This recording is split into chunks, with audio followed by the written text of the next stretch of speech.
15 दिवस असेच मऊसूत राहणारे तसंच टम्म फुगणारे भोपळ्याचे घारगे आज आपण बनवणार आहोत. हे 15 दिवस मऊसूत कसे राहावेत यासाठी मी काही टिप्स सांगितलेले आहेत. त्यामुळे हा व्हिडिओ स्किप न करता शेवटपर्यंत नक्की बघा. कुठे याला घारगे म्हटलं जातं तर कुठे याला घाऱ्या म्हटलं जातं. तुमच्याकडे याला काय म्हणतात हे मला कमेंटमध्ये सांगायला विसरू नका. या पद्धतीने जर तुम्ही घाऱ्या केलात आणि मी सांगितलेले सर्व टिप्स जर तुम्ही फॉलो केलात तर तुमचे प्रत्येक घारी अशी टम्म फुगेल. कोणताही पदार्थ जर पारंपरिक पद्धतीने आपण बनवला तर त्याची चव खूपच छान लागते.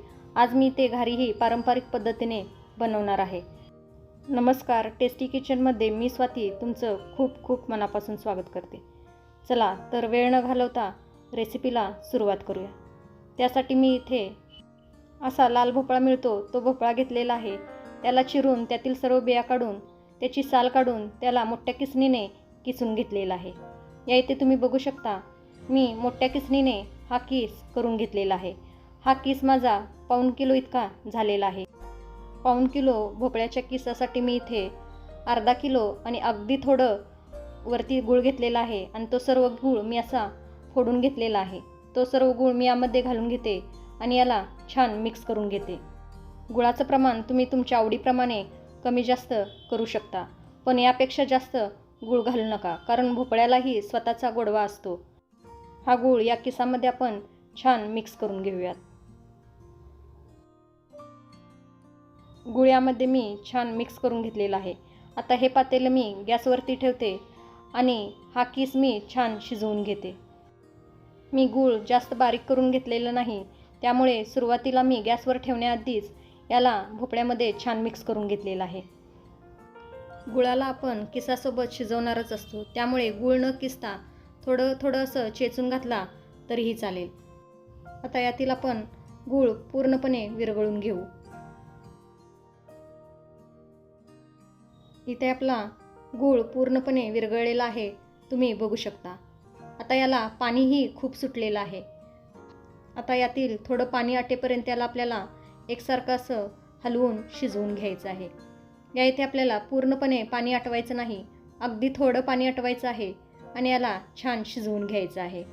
पाणी आटायला थोडा वेळ लागतो, त्यामुळे याला अधेमध्ये असं हलवत यातील थोडं पाणी आपल्याला आटवून घ्यायचं आहे.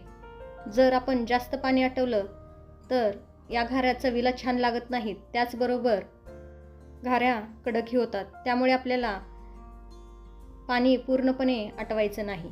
असं अधेमध्ये हलवत मी यातील पाणी आटवून घेत आहे. यातील पाणी आटेपर्यंत आपला भोपळाही छान शिजला जातो. या इथे आपल्या भोपळ्याचा कलर थोडा चेंज झालेला आहे, तुम्ही बघू शकता. त्याचबरोबर पाण्याचं प्रमाणही थोडं कमी झालेलं आहे. याला अजून एक थोडा वेळ आपण असंच शिजवून घेऊयात. यातील अजून थोडं पाणी मी आटवून घेतलेलं आहे. आता मी गॅस बंद करते आणि यामध्ये वेलची पावडर आणि सुंठ पावडर घालून घेते.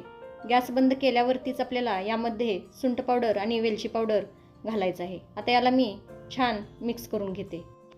जर तुम्हाला आवडत असेल तर तुम्ही यामध्ये बडीशेपही घालू शकता. आता हे मी छान मिक्स करून घेते आणि याला पूर्णपणे थंड करून घेते. किस आपला पूर्णपणे थंड झालेला आहे. किस पूर्णपणे थंड झाल्यानंतरच आपल्याला हे पीठ मळून घ्यायचं आहे. यामध्ये पिठाचं परफेक्ट असं मेजरमेंट नसतं, तरीही मी इथे पीठ किती घातलेलं आहे ते तुम्हाला सांगते. या इथे मी सुरुवातीला 1 वाटी बेसन पीठ आणि 2 वाटी गव्हाचं पीठ घालून घेतलेलं आहे. आता यामध्ये मी चवीनुसार मीठ घालून घेते. कोणत्याही गोड पदार्थामध्ये जर मीठ घातलं तर त्या पदार्थाची चव अजून वाढते. आता याला मिक्स करून घेऊयात. बेसन पिठामुळे या घाऱ्या मऊ होतात, त्याचबरोबर त्या खुसखुशीतही होतात. आता यातील मी चमचा काढते आणि याला मळून घेते. हे मळताना मला अजून थोडं पीठ लागलं तर मी यामध्ये घालणार आहे. शेवटी मी यामध्ये किती पीठ घातलेलं आहे ते सांगते. आता याला मी छान मळून घेते. किस पूर्णपणे थंड झाल्यावरतीच हे आपल्याला पीठ मळून घ्यायचं आहे. जर थोडं जरी गरम असताना हे पीठ मळलं गेलं तर घाऱ्या कडक होतात, त्याचबरोबर त्या फुगतही नाहीत. त्यामुळे ही महत्त्वाची टीप आहे, तुम्ही नक्की लक्षात ठेवा. आता हे मी छान मळून घेते. या इथे मी हे छान मळून घेतलेलं आहे. हे मळताना मला यासाठी अजून 2 वाटी गव्हाचं पीठ लागलं. सुरुवातीपासून आत्तापर्यंत मी यामध्ये 1 वाटी बेसन पीठ आणि 4 वाटी गव्हाचं पीठ घातलेलं आहे. आता याच्या आपण घाऱ्या बनवायला घेऊयात. त्यासाठी हाताला थोडं तेल लावायचं आहे. यातील एक मोठा गोळा घ्यायचा आहे आणि याचा असा गोळा करून घ्यायचा आहे. यामध्ये पिठाचं प्रमाण अगदी योग्य झालेलं आहे. तुम्ही बघू शकता याला कुठेही चिरा गेलेल्या नाहीत, म्हणजेच आपल्या पिठाचं प्रमाण अगदी योग्य असं झालेलं आहे. आता हा गोळा आपण लाटून घेऊया. गोळा लाटण्यासाठी मी इथे तेल वापरणार आहे, त्यामुळे या गोळ्यावरतीही मी थोडं तेल लावलेलं आहे आणि लाटण्यालाही थोडं तेल लावून घेतलेलं आहे. असं तेल लावल्यामुळे गोळा आपल्या लाटण्याला किंवा पोळपाट्याला अजिबात चिटकत नाही. हे मी लाटून घेतलेलं आहे. जास्त पातळ नाही किंवा जास्त जाड नाही, अगदी मीडियम असं मी हे लाटून घेतलेलं आहे. घरातील एक अशी वाटी घ्यायची आहे आणि या घाऱ्या आपण छान कापून घ्यायच्या आहेत. जर घाऱ्या तुम्हाला अजून थोड्या मोठ्या हव्या असतील तर तुम्ही इथे आपला जेवणातला जो डबा असतो त्यानेही या घाऱ्या तुम्ही कट करून घेऊ शकता. या इथे मी अशी मोठी पोळी लाटून घेते आणि त्याच्या अशा घाऱ्या कट करून घेते, त्यामुळे एकाच वेळी आपल्या जास्त घाऱ्या तयार होतात. या इथे मी घाऱ्या अगदी मीडियम साईजच्या लाटून घेतलेल्या आहेत, तुम्ही बघू शकता. आता या घाऱ्या मी एका प्लेटमध्ये काढून घेते. या घाऱ्या जर जास्त पातळ लाटल्या गेल्या तर त्या कडकडीत होतात, त्यामुळे आपल्याला मीडियमच अशा या घाऱ्या लाटून घ्यायच्या आहेत. सर्व घाऱ्या मी प्लेटमध्ये काढून घेतलेल्या आहेत. आता अजून एक पद्धत मी इथे दाखवत आहे. या इथे आपल्याला पुरीचा गोळा असतो तेवढा गोळा घ्यायचा आहे आणि याला पुरीप्रमाणे लाटून घ्यायचं आहे. आता हे लाटताना आपण तेल वापरलेलं आहे. या इथे तुम्ही तेलाऐवजी पीठ वापरला तरीही चालेल. अशा एक एक घाऱ्या लाटायला फार वेळ लागतो, त्यामुळे मला पहिलीच पद्धत बरी वाटते. या इथे घारी आपली लाटून झालेली आहेत. आता आपण घाऱ्या तळायला घेऊया. त्यासाठी कढईमध्ये मी तेल गरम करण्यासाठी आधीच ठेवलेलं होतं.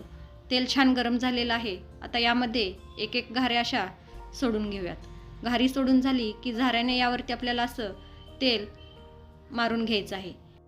या घारीवरती आपल्याला या पद्धतीने एकसारखं तेल मारायचं आहे. असं तेल मारल्यामुळे घारी फुगायला छान मदत होते, त्याचबरोबर दुसरी बाजूही लवकर तळली जाते. असं तेल मारत मारत आपल्याला एक बाजू तळून घ्यायची आहे. एक बाजू छान तळून झाली की याला पलटून घ्यायचं आहे आणि दुसरी बाजूही आपल्याला छान तळून घ्यायची आहे. या इथे आपली घारी किती टुम्म फुगलेली आहे तुम्ही बघू शकता. त्याचबरोबर ही दोन्ही बाजूनेही छान तळली गेलेली आहे. आता ही घारी मी काढून घेते आणि याच पद्धतीने मी सर्व घाऱ्या तळून घेते. गॅसची फ्लेम मीडियम ठेवायची आहे आणि या सर्व घाऱ्या आपल्याला तळून घ्यायच्या आहेत. ही घारी आपली किती टम्म फुगलेली आहे तुम्ही बघू शकता. याच पद्धतीने मी सर्व घाऱ्या तळून घेते. तयार झाल्या आपल्या लाल भोपळ्याच्या घाऱ्या. किती सुंदर कलर आलेला आहे तुम्ही बघू शकता. चवीला तर एकदम जबरदस्त अशा झालेल्या आहेत. याचा सुगंध घरभर दरवळलेला आहे. सर्व टिप्स फॉलो करून ह्यात तुम्ही घाऱ्या बनवा, म्हणजे तुमच्याही घाऱ्या अशाच मस्त बनतील. यातील एक आणि एक घारी टम्म फुगलेली आहे तुम्ही बघू शकता. त्याचबरोबर या फार तेलकटही झालेल्या नाहीत. या पद्धतीने तुम्हीही एकदा घाऱ्या नक्की बनवून बघा. रेसिपी आवडली असेल तर लाईक आणि शेअर करा. तसंच टेस्टी किचनला अजून सबस्क्राईब केला नसेल तर प्लीज सबस्क्राईब करा. तसंच बाजूचं बेल आयकॉन हे दाबा, त्यामुळे माझी रेसिपी जेव्हा अपलोड होईल त्याचं सगळ्यात पहिला नोटिफिकेशन तुम्हाला मिळेल. परत भेटू अशाच एका पारंपरिक रेसिपीसोबत. तोपर्यंत मस्त खा, टुमटुमीत राहा. Bye bye.